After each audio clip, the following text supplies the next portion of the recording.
Okay, so let us try to find the inverse of this given function. So we have here, the given function is equal to f of x is equal to 2x minus 3 over x plus 2.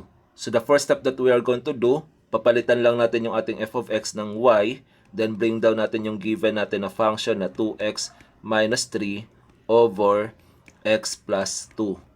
Next step natin is yung y, gagawin nating x, and of course yung x is gagawin nating y. So magkakaroon tayo dito ng x is equal to 2y minus 3 all over y plus 2. Then, cross multiply natin. We know that meron siyang imaginary na 1. So of course, this is x multiplied by y plus 2. So magkakaroon tayo dito ng x multiplied by y plus 2, which is equal to 1 times 2y minus 3 is 2y minus 3. Distribute natin, so we will have xy, then x times 2, magkakaroon tayo dito ng 2x is equal to 2y minus 3.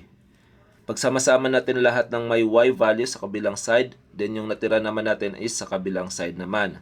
So bring down natin itong xy, then itong positive 2y, lipat natin sa kabila, magkakaroon tayo dito ng negative 2y.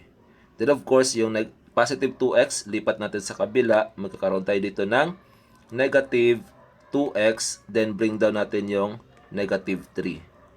Factor natin, so y, quantity of x minus 2, then which is equal to negative 2x minus 3. Divide both sides by x minus 2. So, x minus 2, x minus 2. So, cancel natin ito, cancel natin yan. So, magkakaroon tayo dito ng y is equal to negative 2x minus 3 all over x minus 2. So, ngayon, magkakaroon na tayo ng inverse function. This is the symbol for the inverse function na negative 2x minus 3 all over x minus 2. So this is now our inverse function.